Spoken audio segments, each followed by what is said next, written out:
अथ नवदुर्गा स्तोत्रम्। वन्दे वाञ्छितलाभाय चन्द्रार्धकृतशेखरां वृषारूढां शूलधरां शैलपुत्रीं यशस्विनीं दधानाकरपद्माभ्याम्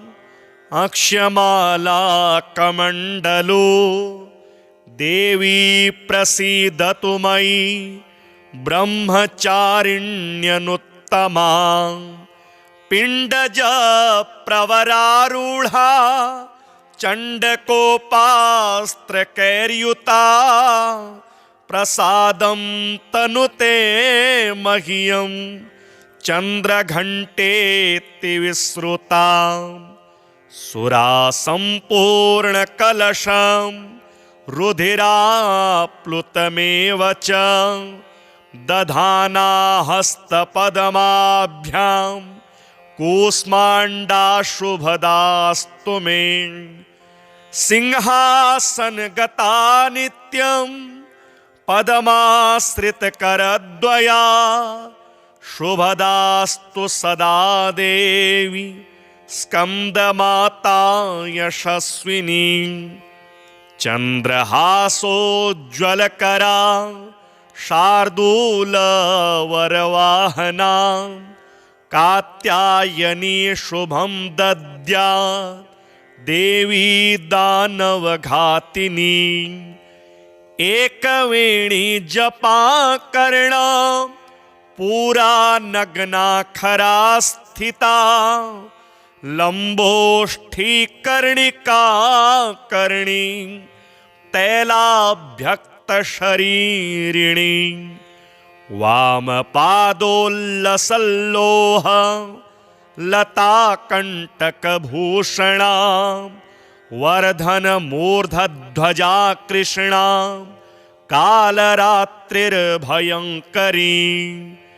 श्वेते वृषे समारूढा श्वेताम्बरधरा शुचिः महागौरी शुभं दद्यान् महादेव प्रमोददा सिद्धगन्धर्वयक्षाद्ये रसुरे रमरेरपि सेव्यमाना सदा भूयात् सिद्धिदा सिद्धिदायिनी वन्दे वाञ्छितलाभाय चन्द्रार्धकृतशेखरां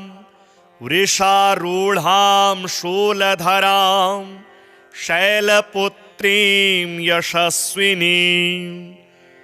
दधानाकरपद्माभ्याम् अक्ष्यमालाकमण्डलो देवी प्रसीदतु मयि ब्रह्मचारिण्यनुत्तमा पिण्डजप्रवरारूढा चण्डकोपास्त्रकैर्युता प्रसादं तनुते मह्यं चन्द्रघण्टेति विश्रुता सुरासम्पूर्णकलशं रुधिराप्लुतमेव च दधाना हस्तपद्माभ्यां कूष्माण्डाशुभदास्तु मे सिंहासनगता नित्यं पद्माश्रितकरद्वया शुभदास्तु सदा देवी स्कन्दमाता यशस्विनी चन्द्रहासोज्ज्वलकरा शार्दूलवरवाहना कात्यायनी शुभं दद्यात् देवी दानवघातिनी एकवेणी जपाकर्णा पूरा नग्नाखरा स्थिता लम्बोष्ठीकर्णिका कर्णी तैलाभ्यक्तशरीरिणी वामपादोल्लसल्लोह लताकण्टकभूषणा वर्धनमूर्धध्वजा कृष्णा कालरात्रिर्भयङ्करी श्वेते वृषे समारूढा श्वेताम्बरधरा शुचिः महागौरी शुभं दद्यान् महादेव प्रमोददा सिद्धगन्धर्वयक्षाद्ये रसुरे रमरेरपि सेव्यमाना सदा भूयात् सिद्धिदा सिद्धिदायिनी वन्दे वाञ्छितलाभाय चन्द्रार्धकृतशेखरां वृषारूढां शूलधरां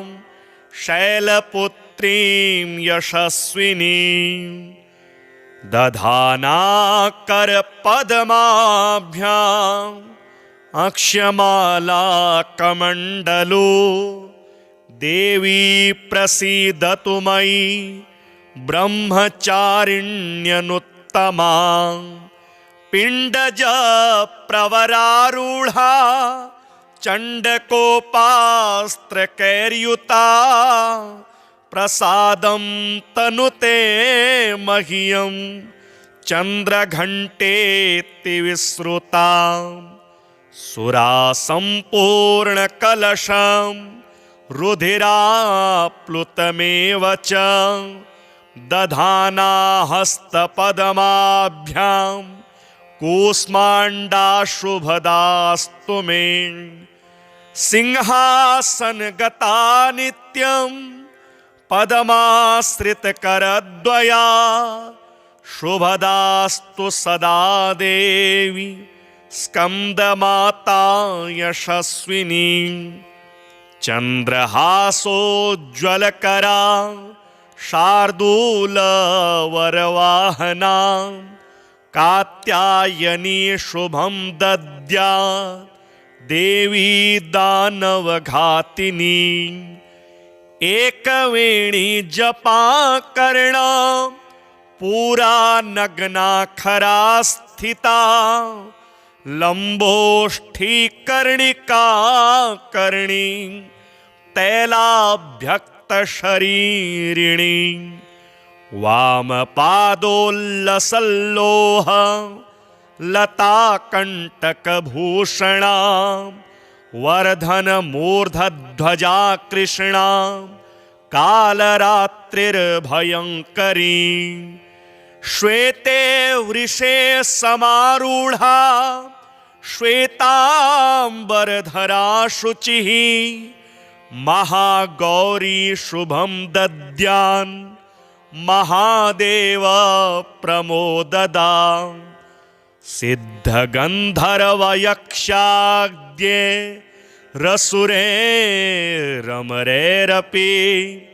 सेव्यमाना सदा भूयात् सिद्धिदा सिद्धिदायिनी वन्दे वाञ्छितलाभाय चन्द्रार्धकृतशेखरां वृषारूढां शूलधरां शैलपुत्रीं यशस्विनीं दधानाकरपद्माभ्याम् अक्ष्यमालाकमण्डलो देवी प्रसीदतु मयि ब्रह्मचारिण्यनुत्तमा पिण्डजप्रवरारूढा चण्डकोपास्त्रकैर्युता प्रसादं तनुते मह्यं चन्द्रघण्टेति विश्रुता सुरासम्पूर्णकलशं रुधिराप्लुतमेव च दधाना हस्तपद्माभ्यां कूष्माण्डाशुभदास्तु मे सिंहासनगता नित्यं पदमाश्रितकरद्वया शुभदास्तु सदा देवी स्कंदमाता यशस्विनी चंद्रहासोज्ज्वलकरा शार्दूलवरवाहना कात्यायनी शुभं दद्यात् देवी दानवघातिनी एकवेणी जपा कर्णा पूरा नग्ना खरा स्थिता लंबोष्ठी कर्णिका कर्णी तैलाभ्यक्त शरीरिणी वामपादोल्लसल्लोह लता कंटकभूषणा वर्धन मूर्धध्वजा कृष्णा कालरात्रिर्भयंकरी श्वेते वृषे समारूढ़ा श्वेतांबरधरा शुचिः महागौरी शुभं दद्यान् महादेव प्रमोददा सिद्धगंधर्वयक्षाद्ये रसुरे रमरेरपि सेव्यमाना सदा भूयात् सिद्धिदा सिद्धिदायिनी वन्दे वाञ्छितलाभाय चन्द्रार्धकृतशेखरां वृषारूढां शूलधरां शैलपुत्रीं यशस्विनीं दधाना करपद्माभ्याम् अक्षमाला कमण्डलो देवी प्रसीदतु मयि ब्रह्मचारिण्यनुत्तमा पिण्डज प्रवरारूढा चण्डकोपास्त्रकैर्युता प्रसादं तनुते मह्यं चन्द्रघण्टेति विश्रुता सुरा सम्पूर्णकलशं रुधिराप्लुतमेव च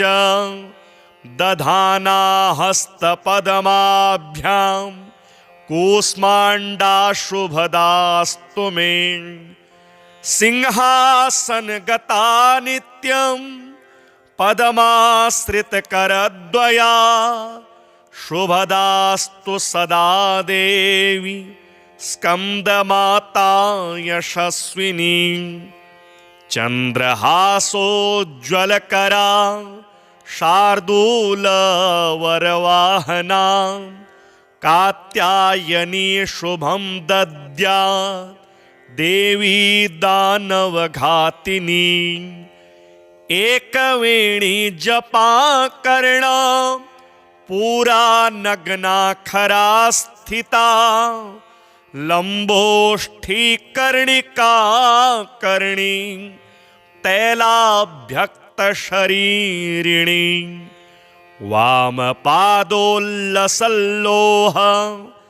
लता कंटकभूषणा वर्धन मूर्धध्वजा कृष्णा कालरात्रिर्भयंकरी श्वेते वृषे समारूढ़ा श्वेतांबरधरा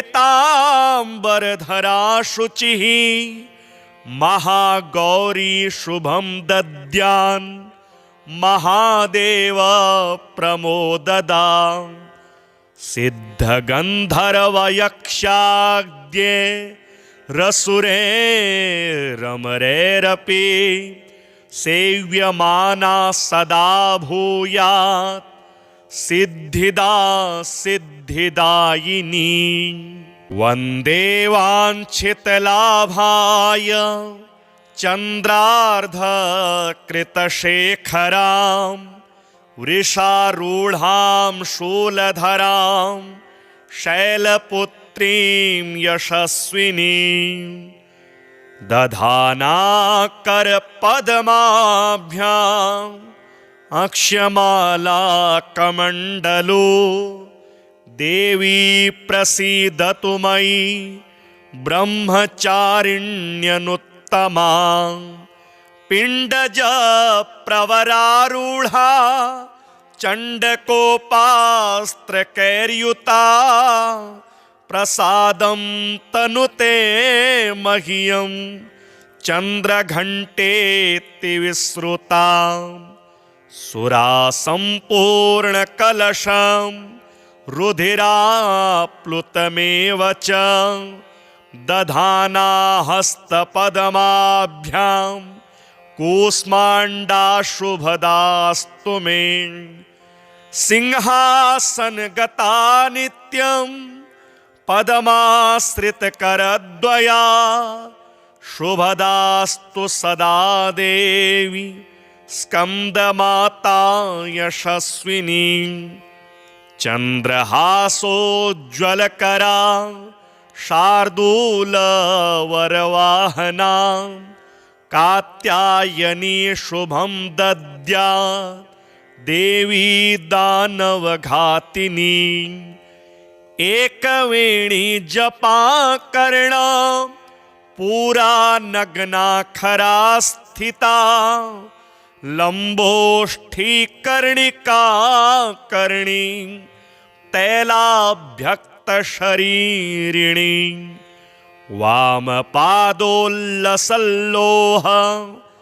लताकण्टकभूषणा वर्धनमूर्धध्वजा कृष्णा कालरात्रिर्भयङ्करी श्वेते वृषे समारूढा श्वेताम्बरधरा शुचिः महागौरी शुभं दद्यान् महादेव प्रमोददा सिद्धगन्धर्वयक्षाद्ये रसुरे रमरेरपि सेव्यमाना सदा भूयात् सिद्धिदा सिद्धिदायिनी वन्दे वाञ्छितलाभाय चन्द्रार्धकृतशेखरां वृषारूढां शूलधरां शैलपुत्रीं यशस्विनीं दधाना करपद्माभ्याम् अक्ष्यमालाकमण्डलो देवी प्रसीदतु मयि ब्रह्मचारिण्यनुत्तमा पिण्डज प्रवरारूढा चण्डकोपास्त्रकैर्युता प्रसादं तनुते मह्यं चन्द्रघण्टेति विश्रुता सुरा सम्पूर्णकलशं रुधिराप्लुतमेव च दधाना हस्तपद्माभ्यां कूष्माण्डाशुभदास्तु मे सिंहासनगता नित्यं पद्माश्रितकरद्वया शुभदास्तु सदा देवी स्कन्दमाता यशस्विनी चन्द्रहासोज्ज्वलकरा शार्दूलवरवाहना कात्यायनी शुभं दद्यात् देवी दानवघातिनी एकवेणी जपाकर्णा पूरा नग्नाखरा स्थिता लम्बोष्ठीकर्णिका कर्णी तैलाभ्यक्तशरीरिणी वामपादोल्लसल्लोह लताकण्टकभूषणा वर्धनमूर्धध्वजा कृष्णा कालरात्रिर्भयङ्करी श्वेते वृषे समारूढा श्वेताम्बरधरा शुचिः महागौरी शुभं दद्यान् महादेव प्रमोददा सिद्धगन्धर्वयक्षाद्ये रसुरे रमरेरपि सेव्यमाना सदा भूयात् सिद्धिदा सिद्धिदायिनी वन्दे वाञ्छितलाभाय चन्द्रार्धकृतशेखरां वृषारूढां शूलधरां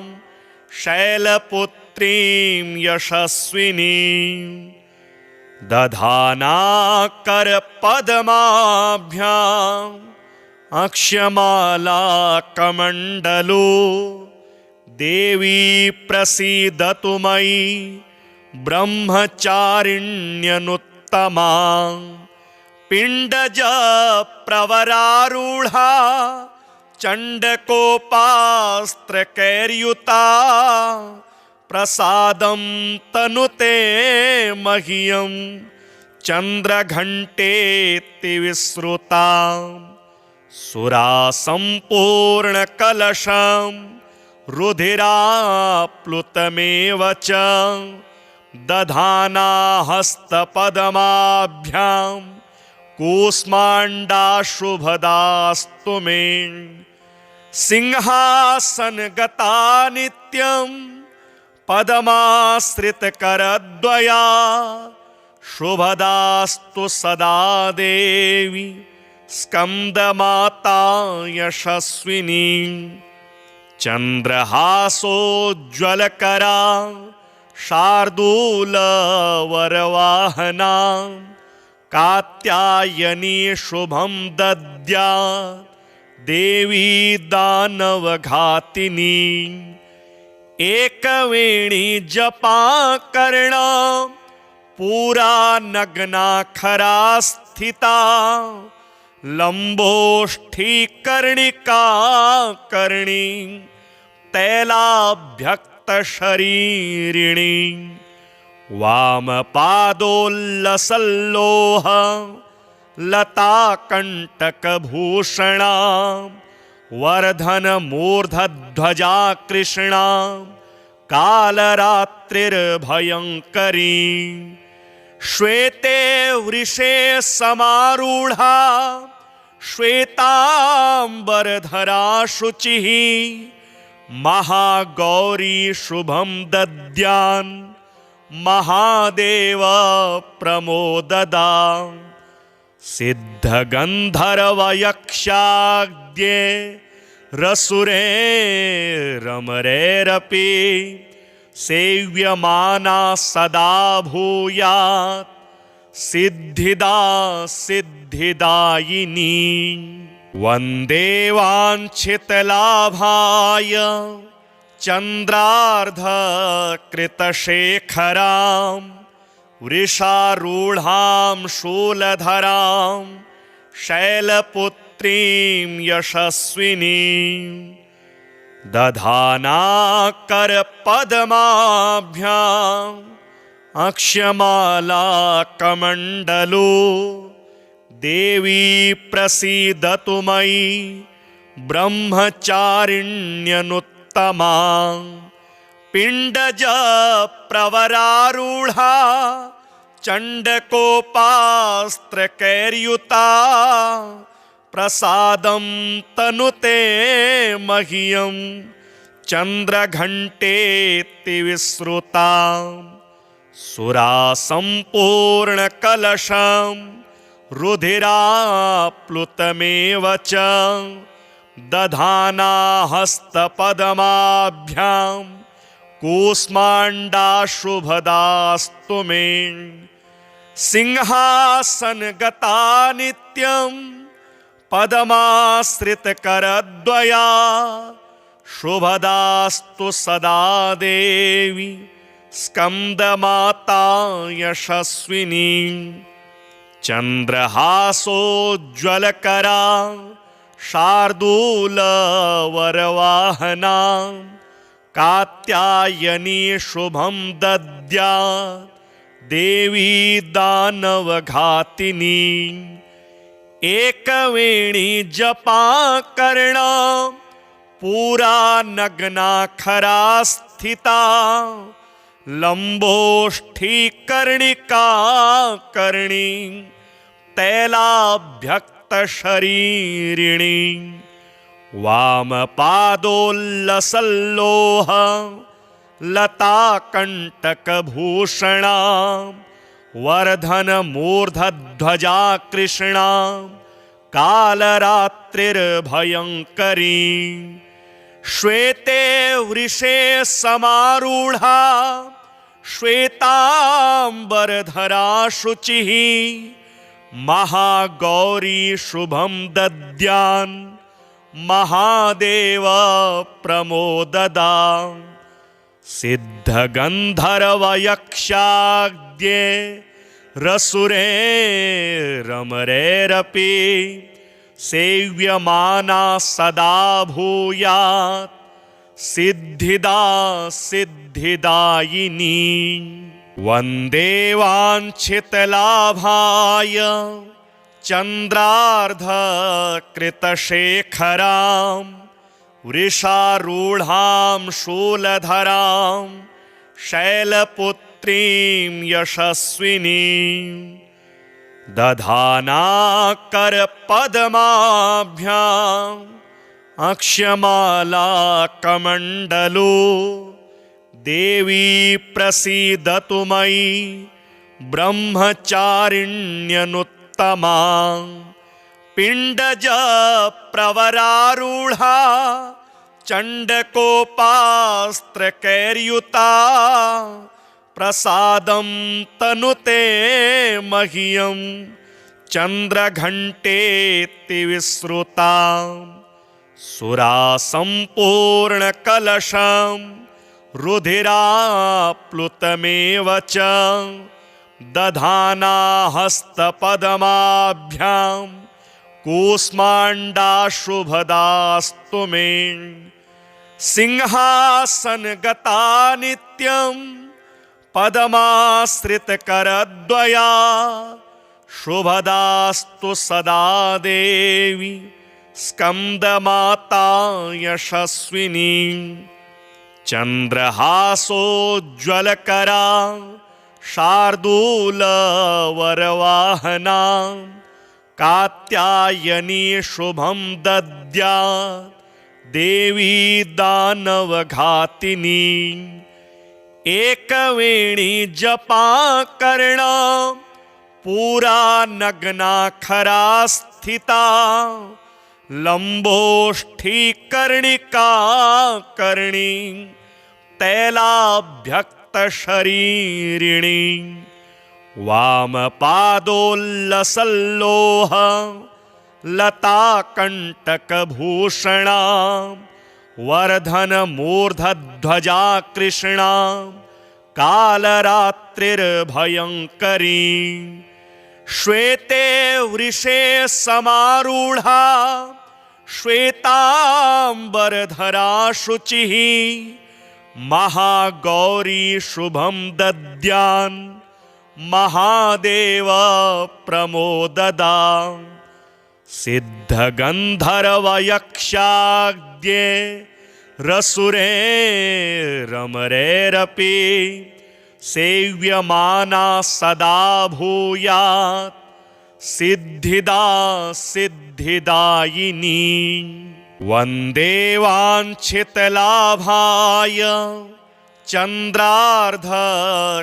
चन्द्रार्धकृतशेखरां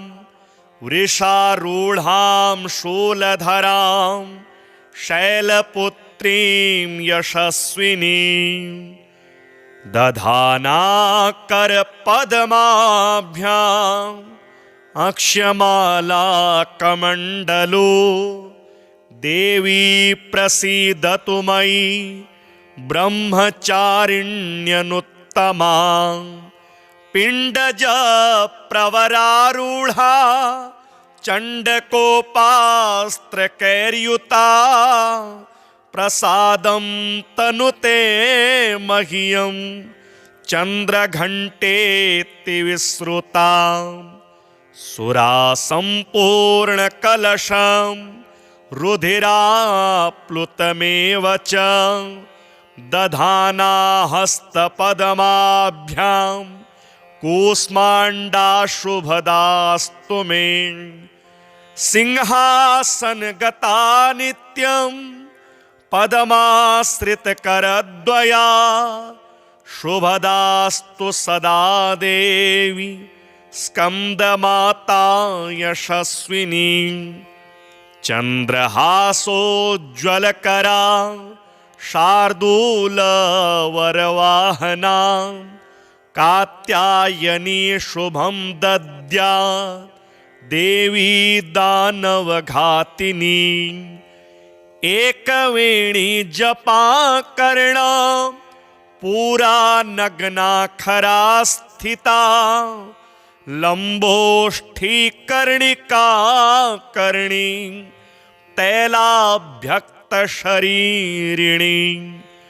वामपादोल्लसल्लोह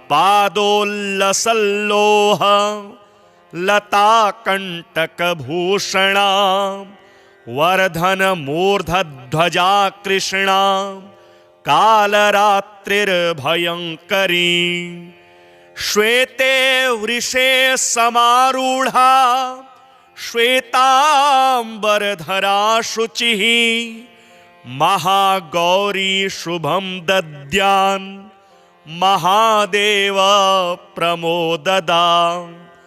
सिद्धगन्धर्वयक्षाद्ये रसुरे रमरेरपि सेव्यमाना सदा भूयात् सिद्धिदा सिद्धिदायिनी।